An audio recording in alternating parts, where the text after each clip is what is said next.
রিকশা যাবি? কই যাবেন? উত্তর 11 নম্বর সেক্টর। হজামু, কিন্তু ভাড়া লাগবে 1000 টাকা। কি 1000 টাকা? এই তোর কি মাথা নষ্ট হয়ে গেছে নাকি?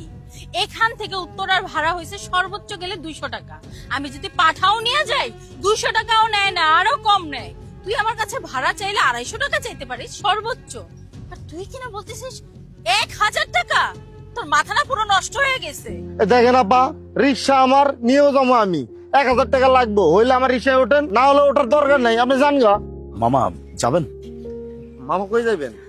উত্তরা 11 নম্বর সেক্টর। হ্যাঁ মামা যাবো, ওঠেন। ভাড়া? ভাড়া 120 টাকা মামা, ওঠেন। মাত্র তুই আমারে বললি যে এখান থেকে যদি আমি উত্তর 11 নম্বর সেক্টরে যাই 1000 টাকা তোকে আমার ভাড়া দিতে হবে। এই লোকটাকে তুই 120 টাকা দিয়ে নিয়ে যাবি? রিক্সা আমার, নিয়ে যাবো আমি। আপনারা কইছি 1000 টাকা, আপনি গেলে 1000 টাকাই লাগবে, হইলে আমার রিক্সায় ওঠেন, আর না হইলে আপনি রাস্তা মাপেন। আর এই মামার কথা কইতাছেন না, এই মামারে আমি 120 টাকাতে নিয়ে যাবো না 50 টাকাতে নিয়ে যাবো, নাকি আমি ফ্রি নিয়ে যাবো, এটা আমার ব্যাপার। আপনারা আমি কৈফিয়ত দিতে রাজি। ভাইয়া দেখছেন কি সব কথা বলতেছে? আপনি তো সব কথাই শুনলেন।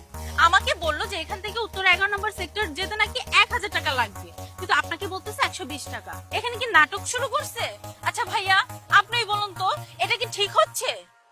দেখেন মামা, উনি যদি এখানে আগে এসে থাকে বা আপনার সাথে কথা হয়ে থাকে, তাহলে তো এখানে আমাকে নিয়ে যাওয়ার কারণ আমি দেখছি না। আপনি এক কাজ করেন, ওনাকে নিয়ে যান। দেন মামা, আমি ওনারা নিয়ে যেতে পারবো না, আমি আপনারা নিয়ে যাবো। আপনি ওঠেন আমার রিক্সায়, আমি নিয়ে যাইতেছি, আপনারা আসেন। এই তুই আমাকে নিবি না কেন? ভাইয়া আপনিই বলুন তো, আমাকে নিবে না কেন? না ঠিকই তো মামা, এটা কেমন কথা বলেন আপনি? একই জায়গায় আপনি আমাকে বলছেন 120 টাকা ভাড়া, আবার ওনাকে 1000 টাকা বলে রাখছেন, আবার বলছেন যে ওনাকে 1000 টাকা না হলে নিয়েও যাবেন না। ব্যাপারটা কি? আপনি তো ঠিক করছেন না তাহলে। কেন চাইছি মামা, শুনবেন? এই যে দেখেন, আপনার দেখাই, আপনার এসে আমার কি কইছেন? এই মামা যাইবা উত্তরা যামু, আর এই আপাটা এসে কি কইছে জানেন? এই যাবি উত্তরা যামু। অন্ত স্যার, আমরা যে রিক্সাওয়ালা, আমরা কি মানুষ না? আমরা কি একটু সম্মান পাইতে পারি না? আমার কি আইসে কোন যায় না? এই মামা যাইবা, আমি কি না করবো কোন? তো এই যে রাস্তায় যে রিক্সা নিয়ে বাইরে হয়েছি, কার লেগিয়া? আপনি কোন লেগিয়া? আর এই ম্যাডাম আইসা আমারে তুই তাকারি শুরু করে দিছে। তার থেকে বড় কথা কি মামা জানেন? আমরা কিন্তু জানি আমরা মূর্খ সূর্খ মানুষ, লেখাপড়া নাই, শিক্ষিত না, কিন্তু মনের থেকে তো একটু হইলেও আমাকে সম্মান আছে। আপনাকে থেকে তো একটু সম্মান আমরা চাইতেই পারি। এই মামা যাইবা, এই কথাটা কিন্তু আহামরি না, কিন্তু ম্যাডামে আমার আইসে ফার্স্টেই কইছে এই তুই যাবি। কেমন কথা, আমার মনে না খুব কষ্ট লাগছে। এর লাগে আমি ম্যাডামের থেকে কইছি 1000 টাকা দেওয়া লাগবে, তাহলে আমি নিয়ে যাবো, আর নাহলে নিয়ে যাবো না। ম্যাডাম, যদি বলতে চাই তাহলে আপনি ভুলই করেছেন। আমার কাছেও মনে হচ্ছে আপনাকে দেখে যথেষ্ট শিক্ষিত মানুষ মনে হচ্ছে, ভালো সোসাইটিতে বিলং করেন, ভালো ফ্যামিলি থেকে বিলং করেন। আমাদেরই তো উচিত না সবার সাথে ভালো আচরণ করা। এরকম বাজে আচরণ কারা করবে? ওদের মতো মানুষ যারা অ্যাটলিস্ট এতটুকু শিক্ষা রাখে না, যারা মূর্খ, তাই না? আমরাই যদি ওদের সাথে এরকম আচরণ করি তাহলে ওদের আর আমাদের মাঝখানে তো পার্থক্য থাকলো না। আর তার থেকেও বড় কথা হচ্ছে কি ম্যাডাম, আমাদের প্রত্যেকটা মানুষেরই উচিত সামনের যে কোনো মানুষকে সম্মান দিয়ে কথা বলা বা তাকে ওইভাবে ট্রিট করা যেন সে কখনো অপমান বোধ না করে। আমরা কিন্তু সবাই একজন আরেকজনের পরিপূরক, আমরা সবাই এই সমাজের অংশ, এই দেশের অংশ।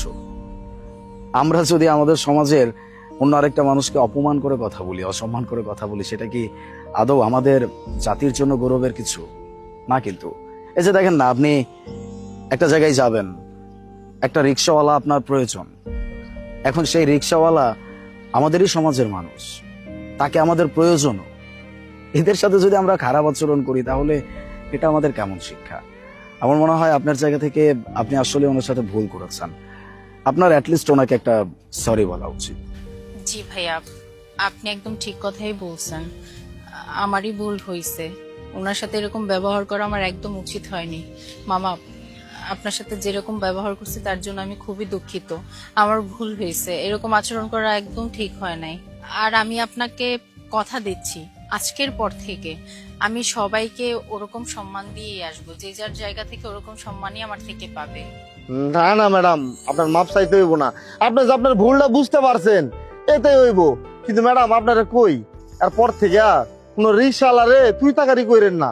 এতটুকু সম্মান দিলে আপনার ক্ষতি হইব না, ভালোই হইব। আর মানুষের সম্মান দিলে সবসময় সম্মান পাইবেন। মামা, উনি তো ওনার ভুলটা বুঝতে পারছে। আমার মনে হয় এখন আর আপনার কোনো রাগ মনের ভিতরে না রাখাটাই ভালো। যেহেতু আমরা দুজন একই জায়গায় যাব, তাহলে কিন্তু আপনি আমাদেরকে একসাথে নামা দিতে পারেন। প্লিজ ন্যায্য ভাড়াটাই রাখবেন। আচ্ছা মামা, আপনারা ওঠেন।